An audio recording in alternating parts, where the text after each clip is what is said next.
வாய் திறந்து பேச மறுக்கிறார் பிரதமர் மோடி. இன்றைக்கு சிபி ராதாகிருஷ்ணன் அவர்கள் தமிழ்நாட்டை சார்ந்தவர், ஆதரியுங்கள் என்று கேட்கிறீர்களே. இன்றைக்கு தமிழ்நாட்டின் கோயமுத்தூர், திருப்பூர், ஈரோடு, கரூரினுடைய தொழில்கள் சர்வநாசமாகுவதற்கு காரணமான இந்த ட்ரம்பினுடைய வரி விதிப்புக்கு அடிப்படையானது மோடியினுடைய ரிலையன்ஸ் விசுவாசமா இல்லையா? இதை பற்றி நீங்கள் என்றைக்காவது வாய் திறந்திருக்கிறீர்களா? இப்பொழுது கூட வாய் திறந்திருக்கிறீர்களா? இவருக்கு முன்னால ஒரு துணை ஜனாதிபதி இருந்தார், அவர் பேரு ஜெகதீப் தன்கர். அவர் என்ன ஆனார்? மதியம் 2 மணிக்கு நாடாளுமன்றத்தின் மாநிலங்களவையில் இருந்து விட்டு வீட்டுக்கு போனார். அதுக்கு பிறகு இப்போ வரைக்கும் அவர் என்ன ஆனாரு, எங்க இருக்கிறாரு, எந்த தகவலும் தெரியாது. எங்களது கவலை எல்லாம் அதே போல சிபி ராதாகிருஷ்ணனும் ஆகிவிடக் கூடாது என்பதுதான் எங்களது கவலை. நாங்கள் பேசுவது சிபி ராதாகிருஷ்ணனுக்கும் சேர்த்துத்தான். தன்கர் மறைந்ததை போல நீங்கள் மறைந்து விடக் கூடாது. தமிழ்நாட்டை சேர்ந்தவர் அல்லவா, உங்களை காப்பாற்ற வேண்டிய பொறுப்பு எங்களுக்கும் இருக்கிறது அல்லவா? எங்களிடம் சொல்லவில்லை, உங்களிடமாவது சொன்னார்களா தன்கரை போல உங்களை ஆக்கிவிட மாட்டோம் என்று? அது ஒரு மாய நாற்காலி, அது ஒரு மாய நாற்காலி. அமித்ஷா, மோடி கண்ணசைவில் ஒரு நிமிடம் நீங்கள் தவறாக தென்பட்டால் அடுத்த நிமிடம் நீங்கள் என்ன ஆவீர்கள் என்று யாருக்கும் தெரியாது. தன்கரை விட விசுவாசமானவர் உண்டா? மாநிலங்களவை வரலாற்றில் இவ்வளவு மோசமான ஒரு துணை ஜனாதிபதி யாரும் கிடையாது. எதிர்க்கட்சிகளை அவ்வளவு மோசமாக நடத்தினார், ஜனநாயக மாண்புகளை காலில் போட்டு மிதித்தார். அவ்வளவு மோசமாக எதிர்க்கட்சிகளை நடத்திய ஜெகதீப் தன்கருக்கே இதுதான் கதி. இன்றைக்கு பாருங்க, எதிர்க்கட்சிக்கு என்ன வேலை? 65 லட்சம் ஓட்டர வாக்காளர்களை காணவில்லை, அதற்காகவும் நாங்கள் தான் குரல் கொடுக்க வேண்டியிருக்கிறது. துணை ஜனாதிபதியை காணவில்லை, அதற்காகவும் நாங்கள் தான் குரல் கொடுக்க வேண்டியிருக்கிறது. சமீபத்தில் வந்த ஒரு திரைப்படத்தினுடைய வசனம் உங்களுக்கு தெரியும். வீரம்னா என்ன தெரியுமா? நேற்றைக்கு பேசப்பட்ட ஒரு வசனமும் தெரியும். வீரம்னா என்னன்னு தெரியுமா? சிங்கத்தின் பிடரியை ஒற்றை கையால் உலுக்குவதற்கு பெயர்தான் வீரம். தோழர்கள் இங்கே சொன்னார்கள், நடந்து முடிந்த பொது வேலை நிறுத்தத்தின் பொழுது ரயிலுக்கு முன்னால் ஒற்றை பெண்ணாய் நின்று நிறுத்திய எஸ்எஃப்ஐயினுடைய அகல்யா, அதுதான் வீரம். ஒரு அகல்யா மட்டுமல்ல, 1000 அகல்யாக்களை உறுப்பினராக கொண்ட மாணவர் அமைப்பு தான் எஸ்எஃப்ஐ என்பதற்கு ஒரு உதாரணம் அகல்யா. இன்றைக்கு உள்துறை அமைச்சர் அமித்ஷா அவர்கள் தமிழ்நாட்டினுடைய பாளையங்கோட்டைக்கு இன்று மாலை வந்து பேசியிருக்கிறார். நேற்றைக்கு முதல் நாள் இந்திய அரசியலையே, இந்திய ஜனநாயகத்தையே குளிதோண்டி புதைக்கிற அரசியல் சாசனத்தினுடைய 130வது திருத்த மசோதாவை நாடாளுமன்றத்தில் பாஜக முன்மொழிந்தது. முன்மொழிந்தவர் உள்துறை அமைச்சர். அவர் நினைத்ததை போல அந்த சம்பவம் மக்களவையில் நடந்துவிடவில்லை. அவர் அந்த மசோதாவை மதியம் 2 மணிக்கு முன்மொழிகிற பொழுது மக்களவை ஒரு போர்க்களம் போல இருந்தது. ஊடகங்களில் வெளியிலே தெரியவில்லை. காரணம், மக்களவையினுடைய அந்த தொலைக்காட்சி உள்துறை அமைச்சரை மட்டும் க்ளோஸ் அப் ஷாட்ல வச்சுக்கிட்டாங்க. ஏறக்குறைய ஒரு போர்க்களம் போல இருந்தது. சட்ட மசோதாக்களை கிழித்து எரிகிற மகத்தான பணியை தமிழ்நாட்டின் இந்தியாவினுடைய கூட்டணியின் நாடாளுமன்ற உறுப்பினர்கள் அங்கே செய்தார்கள். இவ்வளவு பேசுகிறவர் என்ன செய்தார்கள் தெரியுமா? மக்களவையை ஒத்தி வைத்துவிட்டு மீண்டும் 1 மணி நேரத்துக்கு பின்னர் கூட்டி, வழக்கமாக பிரதமரும் உள்துறை அமைச்சரும் முதல் வரிசையில், ஆளுங்கட்சி தரப்பில் முதல் வரிசையில் அவர்களுக்கான இடம், முதல் வரிசையில் தான் முதலில் பிரதமர் உட்கார்ந்திருப்பார், அடுத்து பாதுகாப்புத்துறை அமைச்சர், அடுத்து உள்துறை அமைச்சர். அவருடைய இடத்தில் இருந்து இந்த சட்ட மசோதாவை தாக்கல் செய்ய முடியவில்லை.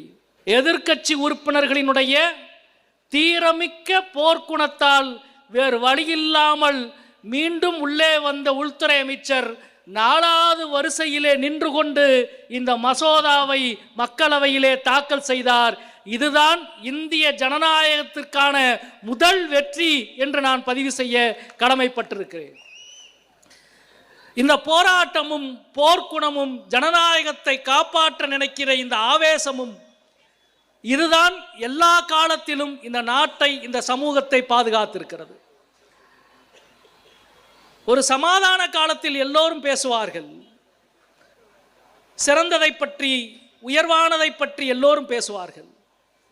ஆனால் நெருக்கடியான நேரத்தில், அடக்குமுறையான ஒரு காலத்தில், அராஜகம் ஆட்சி செய்கிற பொழுது அதற்கு எதிராக யார் நிற்பார் என்றால் அரசியலாகவும் தத்துவமாகவும் சிந்தனையாகவும் தெளிந்தவன் மட்டுமே அந்த போர்க்களத்தில் முன்வரிசையில் நிற்க முடியுமே தவிர வேறு யாராலும் நிற்க முடியாது.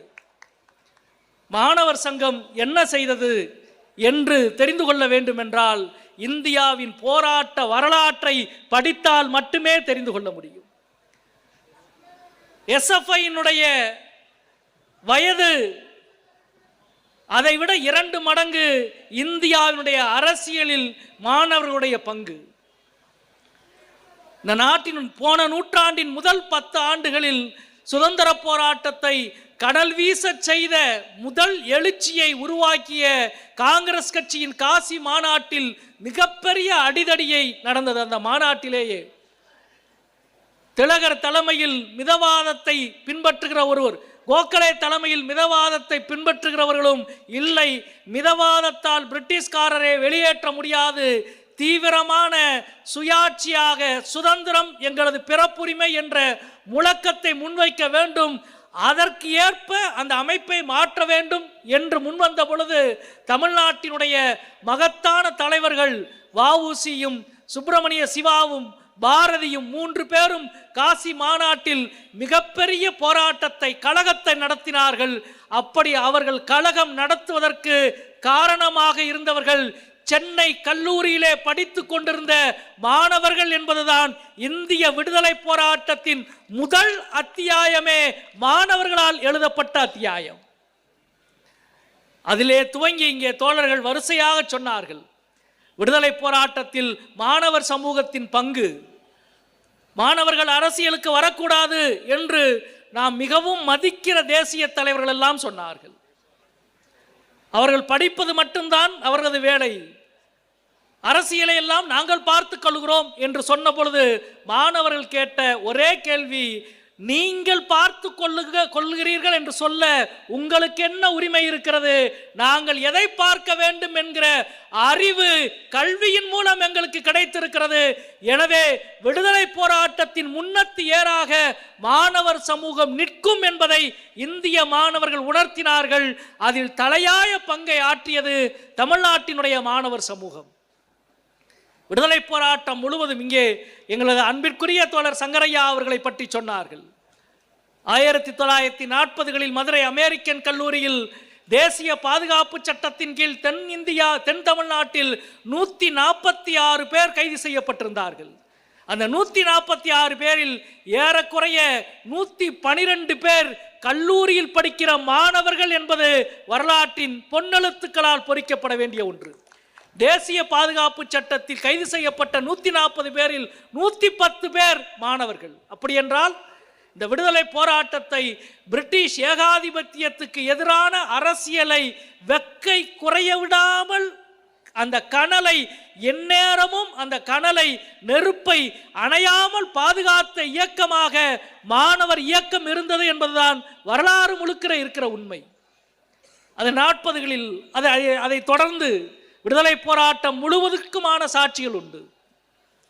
அதற்கு பிறகு இங்கே தோழர்கள் எல்லாம் குறிப்பிட்டதை போல ஹிந்தி திணிப்புக்கு எதிராக மொழி போராட்டம், உலகமே வியக்கிற ஒரு மொழி போராட்டம், இந்தியாவே வியக்கிற ஒரு மொழி போராட்டத்தை தமிழ்நாடு நடத்தியது. இன்றைக்கு மகாராஷ்டிராவில் மராட்டியத்தில் ஏற்பட்டிருக்கிற எழுச்சி, இன்றைக்கு வங்கத்தில் ஏற்பட்டிருக்கிற எழுச்சி, கர்நாடகாவில் துவங்கி பல மாநிலங்களிலே இன்றைக்கு மொழி சார்ந்த விழிப்புணர்வு இருக்கிறது என்றால் அதற்கெல்லாம் மூல காரணம் தமிழ்நாட்டிலே ஏற்படுத்தப்பட்ட எழுச்சி. அந்த எழுச்சிக்கு யார் பொறுப்பு? பலரும் உரிமை கொண்டாடுகிறார்கள், அது தவறல்ல. ஆனால் உண்மையில் உரிமை கொண்டாட வேண்டிய ஒரு இயக்கம் இருக்கிறது என்றால் அந்த இயக்கத்திற்கு பெயர் தமிழ்நாட்டினுடைய மாணவர் இயக்கமும் மாணவர் சங்கமும் தான். பச்சையப்பன் கல்லூரி மாணவர்களும் சென்னை கல்லூரி மாணவர்களும் கோவையும் மதுரையினுடைய கல்லூரி பள்ளி மாணவர்கள் நடத்திய பேரியக்கம்தான் 1960களில் நடந்த மொழி போராட்ட இயக்கம். பின்னால் அரசியல் கட்சிகள் அதை தன்மையப்படுத்தி கொண்டன.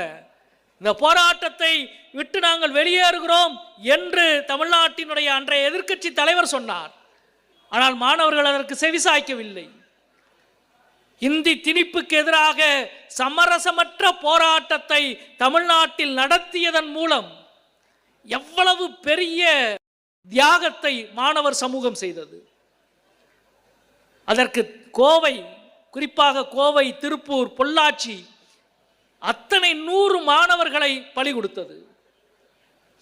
திருச்சியிலே சிவலிங்கம், விருகம்பாக்கம் சிவலிங்கம், திருச்சி சின்னசாமி, அரங்கநாதன், திருநெல்வேலி, மதுரை என்று எல்லா இடங்களிலும் நூற்றுக்கணக்கான மாணவர்கள் போலீசினுடைய துப்பாக்கி குண்டுகளுக்கு இரையாகி, இன்னும் சொல்ல போனால் அரசு ஆவணங்களில் இருக்கிற குறிப்பு 460க்கும் மேற்பட்டோர் சுட்டுக் கொல்லப்பட்டார்கள் என்று, ஊடகங்களில் பத்திரிகையில் எழுதப்பட்ட குறிப்பு 1000க்கும் மேற்பட்டவர்கள் சுட்டுக் கொல்லப்பட்டார்கள்.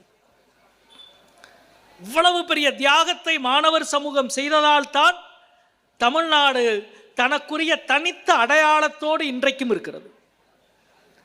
தமிழ்நாடு என்ன தனித்த அடையாளத்தோடு இருக்கிறது என்றால், நாடாளுமன்றத்தில் நாங்கள் எல்லாம் பேசுகிற பொழுது, விவாதங்களில் பங்கெடுக்கிற பொழுது, ஆளுங்கட்சியில் இருக்கிற பாஜக உறுப்பினர்களும் கேட்பார்கள், மற்றவர்களும் கேட்பாங்க, அது NEP-யா, தேசிய கல்விக் கொள்கையா, அல்லது ஹிந்தி சார்ந்த பிரச்சனையா, எதுனாலும் ஏன் தமிழ்நாட்டிலிருந்து முதல் எதிர்ப்பு குரல் வருகிறது, என்னதான் உங்களுக்கு பிரச்சனை என்று மீண்டும் மீண்டும் கேட்பார்கள். தமிழ்நாடு மட்டும்தான் ஒரு தனித்த உரிமையை பெற்றிருக்கிறது. இந்திய அரசியல் சாசனத்தினுடைய ஆட்சி மொழியாக ஹிந்தியோ அல்லது எந்த வடிவிலும் ஆட்சி மொழி சட்டம் எங்களுக்கு பொருந்தாது என்ற ஒரு விதியை இந்தியாவில் பெற்றிருக்கிற ஒரே மாநிலம் தமிழ்நாடு மட்டும்தான் என்பது நம்முடைய பெருமை. அதனால்தான் இப்போ நாங்கள் பேசிக்கிட்டே இருக்கிறோம். இப்போ நீங்கள் இங்கே இருக்கிற ரயில்வே ஸ்டேஷனுக்கு போங்க, இங்கே இருக்கிற வங்கிக்கு போங்க, இங்கே இருக்கிற இன்சூரன்ஸ் நிறுவனத்துக்கு LICக்கோ GSCக்கோ போங்க, எந்த ஒன்றிய அரசு நிறுவனத்திலும் இந்தி செல் இருக்கும். அப்படி ஒரு இந்தி செல் தமிழ்நாட்டில் இருக்க முடியாது சட்டப்படி. ஆட்சி மொழியினுடைய விதிவிலக்கு பெற்ற மாநிலமாக தமிழ்நாடு மட்டும்தான் இருக்கிறது. அப்படி ஒரு விதிவிலக்கை பெற்றது 1960களில் தமிழ்நாட்டில் நடத்திய மகத்தான மொழி போராட்டம். அந்த மகத்தான மொழி போராட்டத்தை நடத்தியவர்கள், களத்திலே நின்றவர்கள், காவல்துறையை எதிர்கொண்டவர்கள், எல்லா ஆயுதங்களுக்கும் ரத்தம் சிந்தினாலும் உயிர் சிந்தினாலும் நாங்கள் பின்வாங்க மாட்டோம் என்று வரலாற்றின் பக்கங்களில் தங்களை நிலைநிறுத்தியவர்கள் தமிழ்நாட்டு மாணவர் சமூகம் என்பதை இங்கே நான் அடிக்கோடிட்டு சொல்ல விரும்புகிறேன், நினைவுபடுத்த விரும்புகிறேன். இன்றைக்கும் தமிழ்நாட்டினுடைய தனித்துவத்திற்கு காரணம் 60களிலே தமிழ்நாட்டு மாணவர்கள் நடத்திய போராட்டம். இன்றைக்கு நீட் தேர்வுக்கு எதிராக, தேசிய கல்விக் கொள்கைக்கு எதிராக SFIயினுடைய போராட்டத்தை தோழர்கள், எனக்கு முன்னால் பேசிய தோழர்கள் எல்லாம் குறிப்பிட்டார்கள். இந்தியாவில் புதிய தேசிய கல்விக் கொள்கைக்கு NEPக்கு எதிராக அநேகமாக கேரளாவை தவிர இந்தியாவில் எந்த மாநிலத்திலும் இல்லாத போராட்டத்தை தமிழ்நாட்டிலே நடந்தது என்றால் அதற்கு SFI என்ற இந்த ஒற்றை மாநில மாணவர் அமைப்பு மிக மிக முக்கியமான காரணம். இங்கே நடக்கிற போராட்டத்தை பார்த்துட்டு அங்கே அன்றைக்கு ஒன்றிய கல்வி அமைச்சர் தமிழ்நாட்டு எம்பிக்கள் எல்லாம் தனியாக ஒரு கூட்டத்தை கூட்டினார். ஏன் தமிழ்நாட்டு மாணவர்கள் மட்டும் இவ்வளவு போராடுறாங்க அப்படின்னு சொல்லி. நண்பர்களை நீங்க யோசிச்சு பாருங்க, இவ்வளவு நாம் பெற்றிருக்கிற அறிவு, நாம் பெற்றிருக்கிற அனுபவம், நாம் பெற்றிருக்கிற உரிமை சாதாரணமானதல்ல. இன்றைக்கு அந்த உரிமைக்கு எல்லா வகையிலும் வேட்டு வைக்கிற வேலை நடந்து கொண்டிருக்கிறது. இவ்வளவு போராட்டம் நடந்து கொண்டிருக்கிற தேசிய கல்விக் கொள்கைக்கு எதிராக, நீட்டுக்கு எதிராக எத்தனை திட்டங்கள். போன வாரம் 10 நாளுக்கு முன்னால் கோயமுத்தூரில் நடக்க வேண்டிய ஒன்றிய அரசினுடைய தேர்வு மையம் ரத்து செய்யப்பட்டது. தமிழ்நாட்டில் 6 மையங்களில் நடக்க வேண்டிய தேர்வு மையத்தில் கோயமுத்தூரும் ஒன்று ரத்து செய்துவிட்டு மதுரை, சென்னை 2 தேர்வு மையத்தில் தான் மாணவர்கள் தேர்வு எழுத வேண்டும். மற்ற மாணவர்கள் எல்லாம் ஹைதராபாத்துக்கு போ, பெங்களூருக்கு போ என்று எல்லா அடுத்தடுத்த மாநிலங்களுக்கு தேர்வு மையம் மாற்றப்பட்டது. யாராவது வாய் திறந்தார்களா பாஜகவினர்? கல்வி கொள்கைகளில் என்னென்ன சிதைவுகளை உருவாக்க முடியுமோ அனைத்து சிதைவுகளும் இன்றைக்கு உருவாக்கப்பட்டு கொண்டிருக்கிறது. நாடாளுமன்றத்தில் இந்த தேசிய கல்விக் கொள்கை விவாதிக்கப்பட்ட அன்றைய நிலைக்குழு, நாடாளுமன்ற நிலைக்குழு, போன 17வது நாடாளுமன்றத்தில் அந்த நிலைக்குழுவில் மார்க்சிஸ்ட் கட்சி சார்பில் நான் உறுப்பினராக இருந்தேன். 29 எம்பிக்கள் அந்த நிலைக்குழுல. இந்த தேசிய கல்விக் கொள்கை விவாதிக்கிற ஒவ்வொரு கூட்டத்திலையும் அவ்வளவு சண்டை போடுவோம், விடாம ஒவ்வொரு கூட்டத்திலையும் ஒவ்வொரு அஜெண்டாவிலையும் சண்டை. ஒரு நாள் சாப்பாட்டு இடைவெளியில் அந்த செயலாளர் சொன்னார், சார் இந்த கூட்டத்தில் எல்லா எம்பிக்களும் பேசாமல் இருக்கிறாங்க, நீங்கள் மட்டும் தொடர்ந்து சண்டை போட்டுக்கிட்டே இருக்கீங்களே, ஏன் தெரியுமா அப்படின்னாரு. ஏங்க அப்படின்ன, உங்களை தவிர மற்ற 28 பேரும் சொந்தமாக பல்கலைக்கழகம் வச்சிருக்கிற எம்பிக்கள் 28 பேரும். தமிழ்நாட்டில் 2 பேர் இருந்தாங்க, அவங்க உள்பட எல்லார்கிட்டையும் ஓன் யூனிவர்சிட்டி இருக்கு. இந்தியாவின் கல்விக் கொள்கையை சொந்தமாக பல்கலைக்கழகங்களும் கல்லூரிகளும் கல்வி நிறுவனங்களும் வைத்து அவர்களெல்லாம் வைத்திருப்பதற்கு என்ன காரணம்? சேவையா? மாணவர்களை பயிற்றுவிக்க வேண்டும் என்ற நோக்கத்திற்காகவா? கிடையாது. வணிக நோக்கத்திற்காக மட்டுமே இவ்வளவு கல்விக்கூடங்களை வைத்திருக்கிற எம்பிக்களால் தீர்மானிக்கப்படுகிற பொழுது ஒற்றை ஆளாக இருந்தாலும் ஒரு அஜெண்டாவை கூட யுனானிமஸா நாங்கள் நிறைவேற்ற விடமாட்டோம் என்று உறுதிமிக்க போராட்டத்தை மார்க்சிஸ்ட் கட்சியின் சார்பில் நாங்கள் நடத்தினோம். இந்த இடத்தில் நான் பதிவு செய்து கொள்கிறேன், NEPக்கு எதிராக, புதிய தேசிய கல்விக் கொள்கைக்கு எதிராக ஆட்சேபனை அறிக்கை கொடுத்த இந்தியாவின் ஒரே நாடாளுமன்ற உறுப்பினராக இன்றைக்கு உங்கள் முன்னால் நாங்கள் மஞ்சம் நிறுத்தி நின்று கொண்டிருக்கிறோம். எல்லா கல்வியினுடைய ஜனநாயகத்தை கொலை செய்வது. குருகுலத்தில் படிச்சுட்டா நீ நேரம் IITக்கே வந்துடலாம், IITல ஆய்வு செய்யலாம். அதனால தான் IITனுடைய முதல்வர் சொல்லுகிறார், டைரக்டர் சொல்லுகிறார், மாட்டு கோமியத்தில் வியாதியை தீர்க்கிற எல்லா நற்குணமும் இருக்கு, அது அறிவியல் பூர்வமான நிரூபணம் ஆகி என்று. கல்வி நிலையங்கள் முழுக்க திட்டமிட்டு சிதைக்கிற வேலை இன்றைக்கு நடந்து கொண்டிருக்கிறது. கல்வியின் ஜனநாயக தன்மையை கொலை செய்கிற வேலை நடந்து கொண்டிருக்கிறது.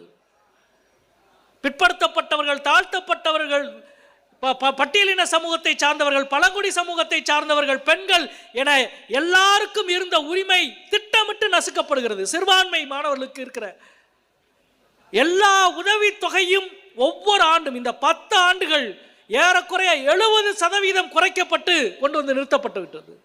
கல்வி என்பது பணம் படைத்தவர்களுக்கு, மேட்டுக்குடிகளுக்கு, பொருளாதார ரீதியாக யாரால் அதற்கு விலை கொடுக்க முடியுமோ அவர்களுக்கானதாக கொண்டு நிறுத்துகிற வேலையை இன்றைக்கு பாஜக அரசு செய்திருக்கிறது. ஒரு பக்கம் கல்வி, இன்னொரு பக்கம் பண்பாடு, மரபு. மாணவர் சங்கம் போன்ற ஒரு அமைப்பு இன்றைக்கு என்ன செய்து கொண்டிருக்கிறது என்பதை மற்றவர்களுக்கு புரிவதுதான் மிக முக்கியமானது. எல்லா கல்வி சாலைக்குள்ளும் திட்டமிட்டு RSS பாஜக அடிப்படைவாதிகளை உள்ளே நுழைத்து நவீன சிந்தனைகளை சிதைக்கிற வேலை செய்கிறது. இன்னொரு பக்கம் ஜாதிய கருத்துக்கள், ஜாதிய சிந்தனைகள்.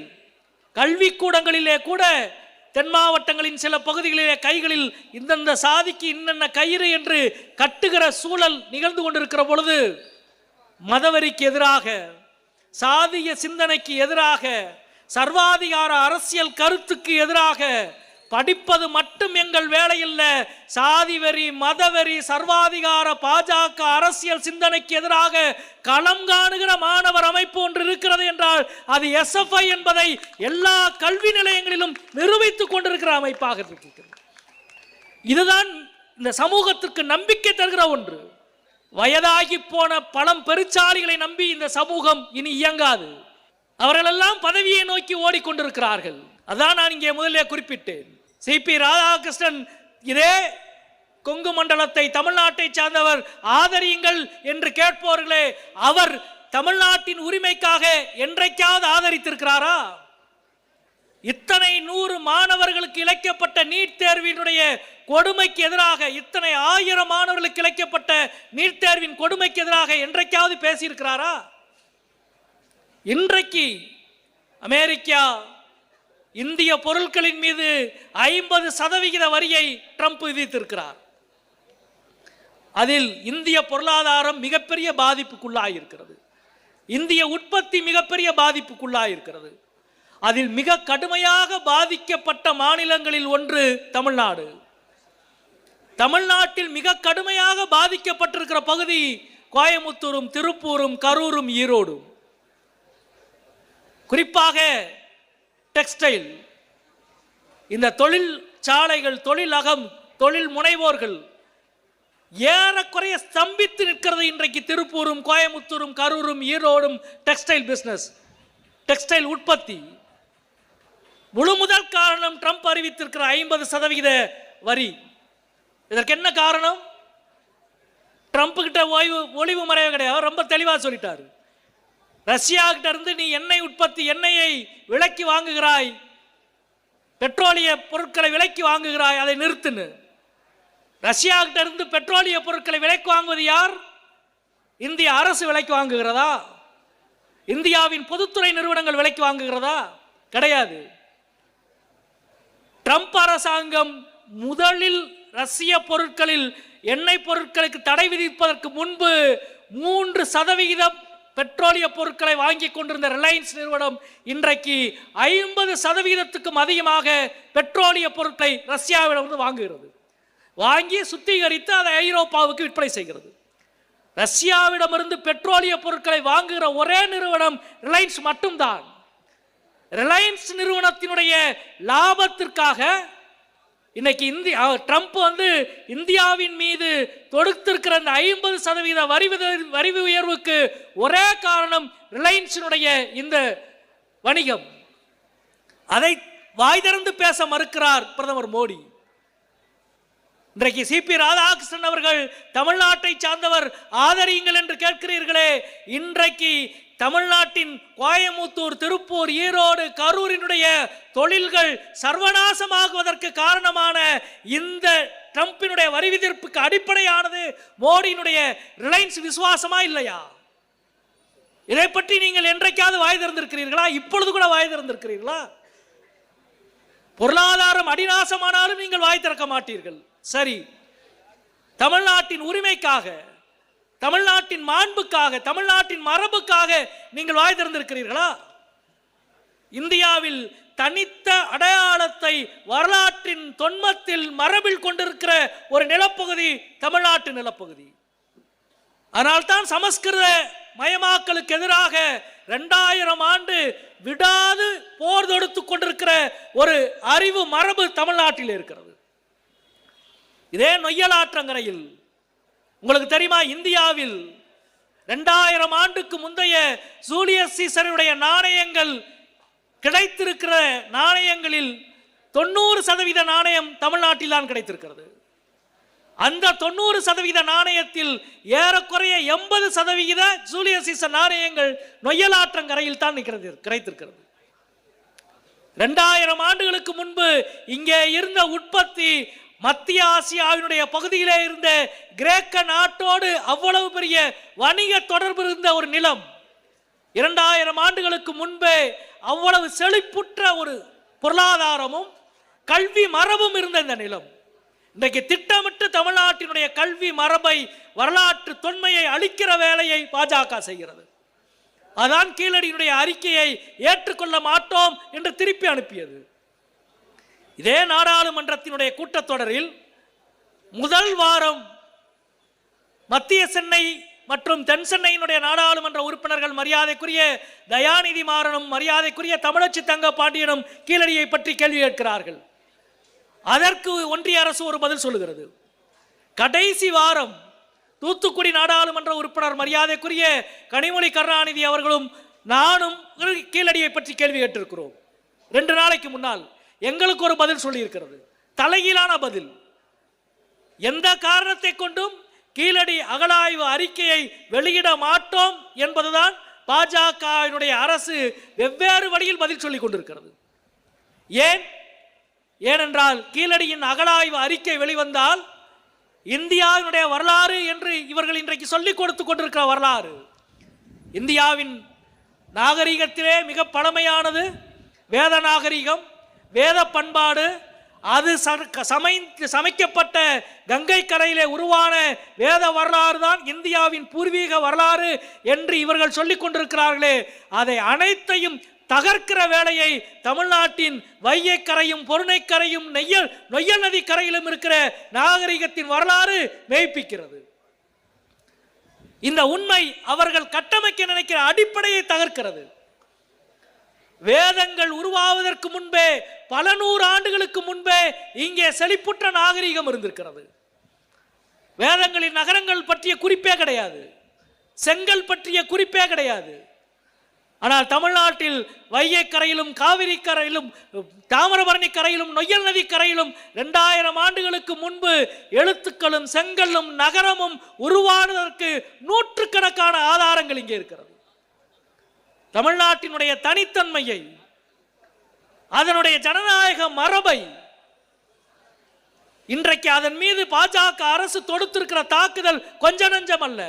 அதற்கு எதிராக சிபி ராதாகிருஷ்ணன் அவர்கள் என்றைக்காவது பேசியிருக்கிறாரா? சரி, அதை விடுங்க. இவருக்கு முன்னால ஒரு துணை ஜனாதிபதி இருந்தார். அவர் பேரு ஜெகதீப் தன்கர். அவர் என்ன ஆனார்? மதியம் 2 மணிக்கு நாடாளுமன்றத்தின் மாநிலங்களவையில் இருந்து விட்டு வீட்டுக்கு போனார். அதுக்கு பிறகு இப்போ வரைக்கும் அவர் என்ன ஆனாரு, எங்க இருக்கிறாரு, எந்த தகவலும் தெரியாது. எங்களது கவலை எல்லாம் அதே போல சிபி ராதாகிருஷ்ணனும் ஆகிவிடக்கூடாது என்பதுதான் எங்களது கவலை. நாங்கள் பேசுவது சிபி ராதாகிருஷ்ணனுக்கும் சேர்த்துத்தான்.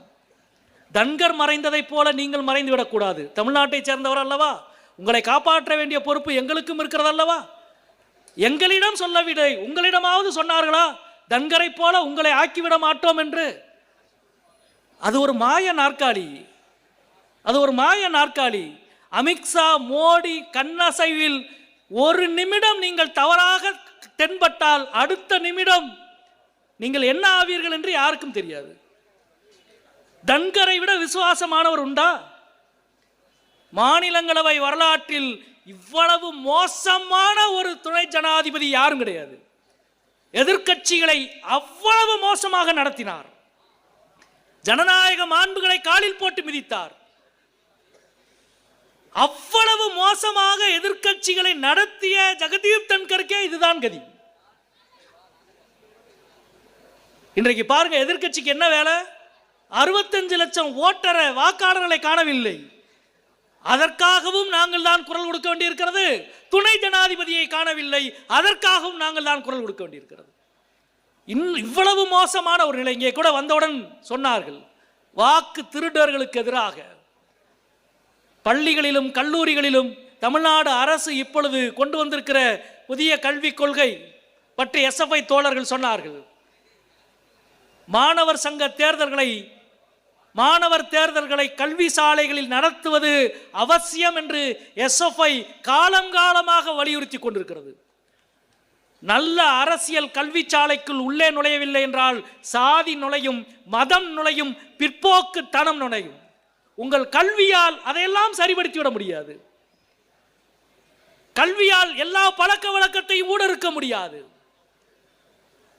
நீங்கள் எல்லா காலங்களிலும் படிக்க மட்டும்தான் ஆசிரியர் சொல்லிக் கொடுப்பார். கேள்வி கேட்க இயக்கங்கள் தான் சொல்லித்தரும். பதில் முக்கியமல்ல, யாராலும் பதில் எழுத முடியும். ஆனால் கேள்வி கேட்பதற்கு சுய அறிவு வேண்டும். அதை எஸ்எஃப்ஐ போன்ற மாணவர் இயக்கங்கள் தான் சொல்லித்தரும். பாடப்புத்தகத்தை பார்த்து பேசுவதல்ல, பாடப்புத்தகத்துக்கு பின்னால் இருக்கிற அரசியலை பார்த்து பேசுகிற பயிற்சியை மாணவர் சங்கங்களும் முற்போக்கு இயக்கங்களும் தான் காலகாலமாக சொல்லிக் கொடுத்து கொண்டிருக்கிறது. அதுதான் தமிழ்நாட்டின் இந்தியாவின் கல்வியை வளப்படுத்திய வரலாறு. மாணவர் சங்க தேர்தல்களை, மாணவர் தேர்தல்களை நடத்துங்கள் என்று மீண்டும் மீண்டும் எஸ்எஃப்ஐ வலியுறுத்தி சொல்வதற்கு மிக முக்கியமான காரணம், அப்படி தேர்தல்கள் நடக்கிற பொழுதுதான் கல்வி சாலைகளில் உரையாடல் நடக்கும். உரையாடல் மிக முக்கியமானது. எல்லா மௌனங்களும் இந்த நாட்டில் உடைத்து நொறுக்கப்பட வேண்டிய மௌனங்கள் தான். அதிகாரத்தின் மௌனங்கள் காலிலே போட்டு மிதிக்கப்பட வேண்டிய மௌனங்கள். அது ஆட்சியாளர்களால் மௌனமாக, ஆட்சியாளர்களால் உருவாக்கப்படுகிற மௌனமானாலும் சரி, ஆசிரியர்களால் உருவாக்கப்படுகிற மௌனமானாலும் சரி, வகுப்பறையின் மௌனங்களை உடைப்பது ஜனநாயகத்திற்கு அவசியம். கேள்விகளால் நிரம்பி வழிய வேண்டும் வகுப்பறைகள். இங்கே தோழர்கள் சொன்னார்கள், JNU ஜவஹர்லால் நேரு பல்கலைக்கழகம் உருவாக்கிய ஜனநாயக மரபு இந்திய அறிவு சமூகத்திற்கு எவ்வளவு பங்களிப்பை செலுத்தியது என்று. சமீபத்திலே மறைந்த எங்கள் கட்சியினுடைய பொதுச் செயலாளர், எஸ்எஃப்ஐ முன்னாள் தலைவர், JNU மாணவர் தலைவராக இருந்த அன்பு தோழர் சீதாராம் யெச்சூரி அவர்கள் ஒரு நாடாளுமன்றத்தில் ஒரு நாடாளுமன்றவாதியினுடைய குரல், ஒரு கம்யூனிஸ்டினுடைய குரல் கட்சிகளை கடந்து, தேவைகளை கடந்து, காலங்களை கடந்து எப்படி எதிரொலிக்கும் என்பதை இன்றைக்கும் நாங்கள் கேட்டுக்கொண்டிருக்கிறோம். போன வாரம் 3 நாட்களுக்கு முன்பு ஜெகதீப் தன்கர் நாடார் ராஜினாமா செய்ததற்கு பிறகு மைய மண்டபத்திலே பேசிக் கொண்டிருந்த பொழுது ஒரு சமாஜ்வாதி MP வந்து சொன்னார், யெச்சூரி இப்பொழுது இருந்திருந்தால் என்ன அழகான ஒரு கட்டுரை இன்னைக்கு வந்திருக்கும் தெரியுமா என்று கேட்டார். வெறும் அரசியல் மட்டுமல்ல, வெறும் கட்சி மட்டுமல்ல, இந்த தேசத்தின் மனசாட்சியை தொட்டு பார்க்கிற அறிவின் திமிர் இருக்கிற இயக்கமாக மாணவர் இயக்கம் இருக்கிறது. அதனால் வளர்த்தெடுத்திருக்கிறது. மோடி அங்க வர்றப்ப இங்கு 13 ஒரு 350 பேரு. அதிகாரத்துக்கு முன்பு சொத்து சேர்த்தவன், ஊழல்வாதிகள், சட்டத்துக்கு விரோதமாக பணம் சேர்த்தவர்கள், செல்வம் சேர்த்தவர்கள் எல்லோரும் பாசிசத்துக்கு முன்னால் விதவிதமாக பம்முவார்கள்.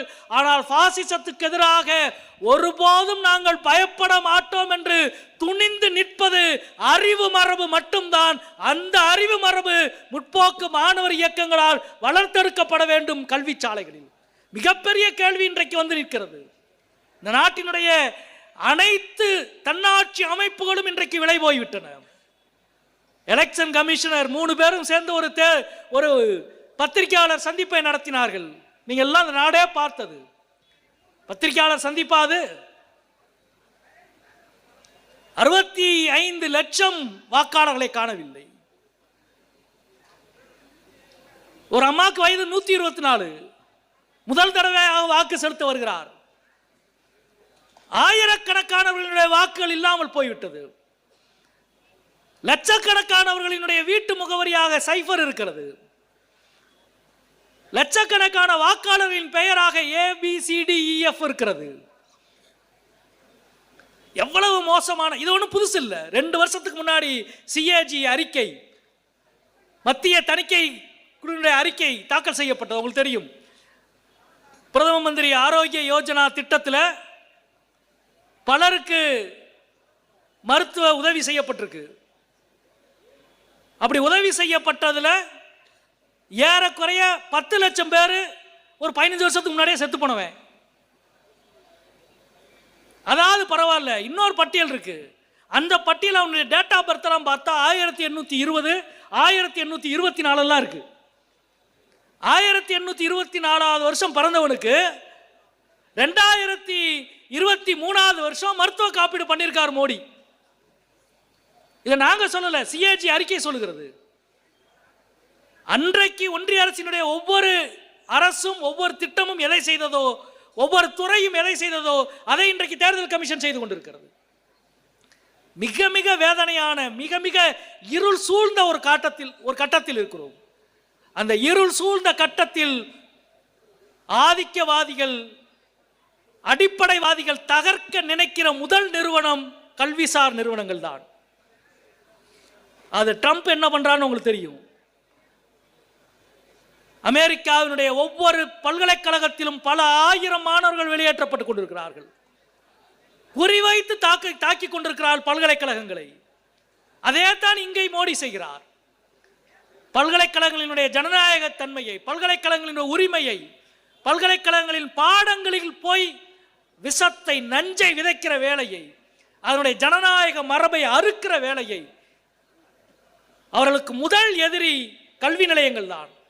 எனவே தான் வேறு எல்லோரையும் விட முதலிலே விழிப்புற்ற சமூகமாக இருக்க வேண்டியது மாணவர் சமூகம். அப்படி அதுவும் தமிழ்நாட்டில், இந்தியாவில் அவ்வளவு செழிப்புற்ற ஒரு மாணவர் சமூகத்தை அரசியல் படுத்துவதற்கும் போராட்டத்திற்கு பழக்குவதற்கும், விடுதலை போராட்ட காலமும் சரி, மொழி போராட்ட காலத்திலும் சரி, நம்முடைய இந்த உயர்ந்த மரபை முன்னெடுத்து செல்வதில் இந்தியாவில் தமிழ்நாடு முன்மாதிரியாக இருக்கிறது. தமிழ்நாட்டில் முன்மாதிரியாக இருக்கிற அமைப்பாக எஸ்எஃப்ஐ இருக்கிறது. நண்பர்களே, மற்ற அமைப்புகளுக்கு, மற்ற இயக்கங்களுக்கு வாழ்க வாழ்க என்று சொல்லி தனிநபர் துதி பாடி, தனிநபர்களுக்கு பின்னால் அது என்ன மனநிலையோ அந்த மனநிலைகளிலே போகிற கூட்டமாக மாணவர்களை மாற்றி வைத்திருக்கிற ஒரு சூழலில் அது வல்ல உரிமைகள், அரசியல் தெளிவு, நாங்கள் படிப்போம், போராடுவோம், இது ரெண்டும் ஒரு நாணயத்தின் இரண்டு மிக முக்கியமான பக்கங்கள். போராட்டம் இல்லை என்றால் அறிவு கிடையாது, கல்வி கிடையாது. போராட்டம் இல்லை என்றால் சாக்ரட்டிஸ் என்ற அறிவாளி கிடையாது. சாக்ரட்டிஸ் இல்லை என்றால் நவீன அறிவு சமூகத்தை இந்த உலகம் பார்த்திருக்காது. எஸ்எஃப்ஐ மெம்பர்ஷிப் போட வேண்டும் என்றால் முதல் மெம்பர்ஷிப் போட வேண்டிய இடம் சாக்ரட்டிஸ்ல இருந்து துவங்குகிறது. ஏன், எதற்கு, எப்படி என்பதில் துவங்கி அதிகாரத்துக்கு எதிரான கேள்விகள், பழமைவாதத்திற்கு எதிரான கேள்விகள், ஆதிக்கத்துக்கு எதிரான கேள்விகள், இருளில் பூட்ட நினைக்கிற எல்லா சக்திகளுக்கும் எதிரான கேள்விகளில் இருந்துதான் துவங்குகிறது அறிவு. எனவே அறிவு சமூகம் போராட வேண்டும் என்பது மட்டுமல்ல, போராடுகிறவர்கள் தான் அறிவாளிகளாக மாற முடியும். அதற்கு மிகச்சிறந்த உதாரணமாக தமிழ்நாட்டிலே செயல்பட்டு கொண்டிருக்கிற எஸ்எஃப்ஐயினுடைய இந்த மாநில மாநாடு எல்லா வகையிலும் சிறப்பாக வெற்றி பெற வேண்டும் என்று என்னுடைய வாழ்த்துக்களை தெரிவித்து அவருடைய வார்த்தைகளை நிறைவு செய்கிறேன். நன்றி, வணக்கம் தோழர்களே.